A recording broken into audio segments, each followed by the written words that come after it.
Daemon Lord के धराशायी होते ही पूरा युद्ध क्षेत्र स्तब्ध रह गया।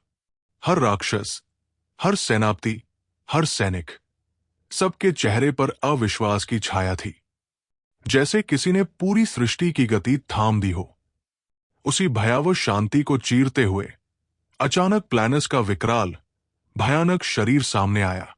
उसकी उपस्थिति ही इतनी भारी थी कि वायु भी थम गई हो। वो गरजते स्वर में बोला, मुझे सुनो राक्षसों। क्रेडोस अब जीवित नहीं रहा। उसकी आवाज में घमंड, अधिकार और अटल विश्वास झलक रहा था। जैसे ही वो ये शब्द कहता है, हम डेमन लॉर्ड के चारों विश्वसनीय कमांडरों के चेहरे देखते हैं, जो अब भय, भ्रम और दुख से भर उठे हैं। लेकिन प्लैनस यही नहीं रुका।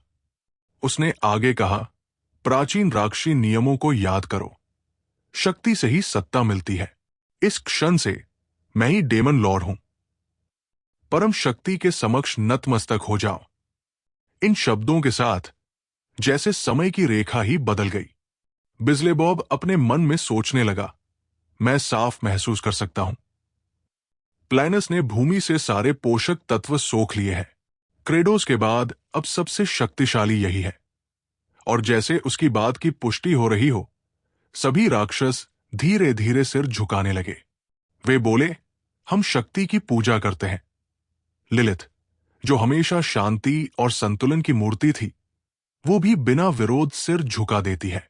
ये देख ज़ेफायर्स, डेमन लॉर्ड का सहायक, चौंक जाता है। असुरात उसे घूरते हुए फटकारता है, तुम क्या कर रहे हो? ज़ेफायर्स, सम्मान दिखाओ। ज़ेफायर्स अपने दांत भींचता है, भीतर की पीड़ा को निगलता है और धीरे से सिर झुका लेता है।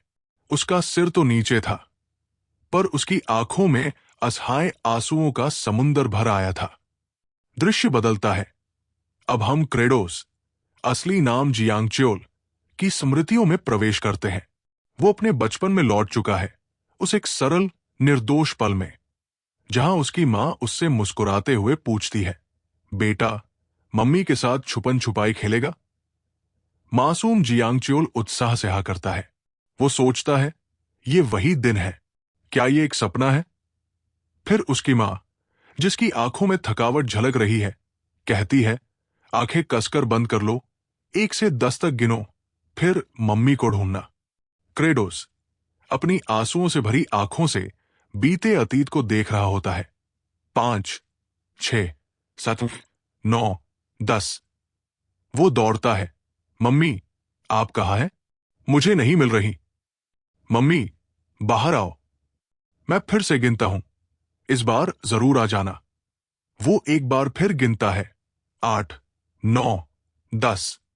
मम्मी, उसकी पुकार किसी सूनी घाटी में गूंजती है, अकेली, बेसहारा। और फिर क्रेडोस अपने बचपन के रूप के साथ फूट फूट कर रोने लगता है। यह दृश्य दिल तोड़ देने वाला है। इसी भावुक क्षण में अचानक एक प्रणाली संदेश, सिस्टम नोटिफिकेशन, उसकी चेतना को झकझोरता है। किम जियांगच्योल, होश में आओ। लहूलुहान डेमन लॉर्ड अपनी आंखें खोलता है। क्या मैसेज विंडो ने मेरा नाम लिया? वो हड़बड़ाकर पूछता है, मैं कहां हूं?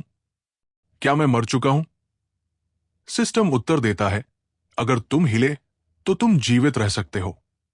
क्रेडोस मन में सोचता है, ग्लिच बेस्ट क्वांटम लीप। नहीं, मैं हिल नहीं सकता, मगर मेरा हाथ हिल सकता है। उसके होंठ फुसफुसाते हैं, अगर थोड़ा भी, थोड़ा थोड़ा करके, 1, 2, 3, 4। वो अपनी उंगलियों से जमीन खुरचना शुरू करता है।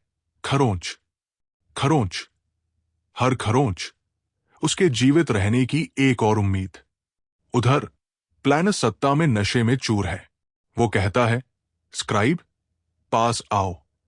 ज़ेफायर्स झुककर जवाब देता है। रिकॉर्ड कीपर ज़ेफायर्स डेमन लॉर्ड को नमन करता है।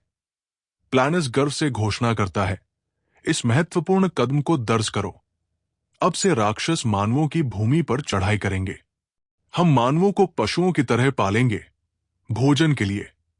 बिजलेबॉब नाराजगी से बड़बड़ाता है, हम फिर वही लौट आए जहां से चले थे। असुरात सोचता है, चलो अब मन खोलकर मारकाट कर सकूंगा। लिलिथ ठंडी आवाज में कहती है, राक्षसों का यही तो स्वभाव रहा है। मगर सबके मन में कहीं न कहीं एक अनकहा सवाल था। हम भले पेट भर ले, पर मन में इतनी क्रोध की लहर क्यों है? उधर क्रेडोस अब भी जमीन खुरच रहा है।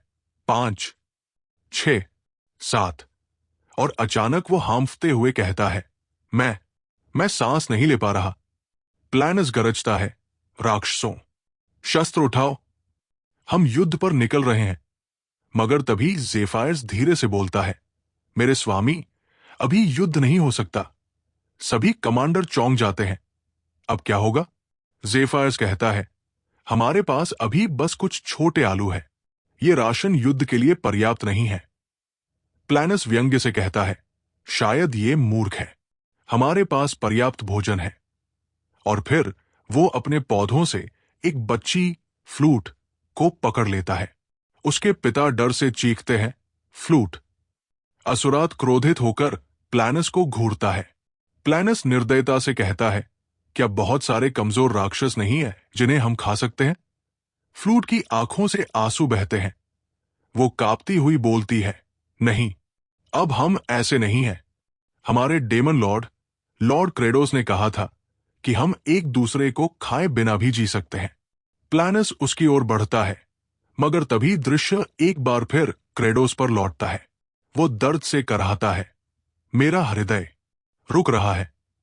वो जानता है, अगर मैं मर गया तो वे सब भूखे मरेंगे। और तभी वो अपने ऊपर ब्लडी स्ट्राइक का प्रयोग करता है। वो बुरी तरह घायल है, फिर भी खुद को आगे धकेलता है। मैं किसी को भूखा नहीं देख सकता। और ठीक उसी क्षण जब प्लानस उस मासूम बच्ची पर वार करने ही वाला होता है, असुरात बीच में आकर फ्लूट को बचा लेता है।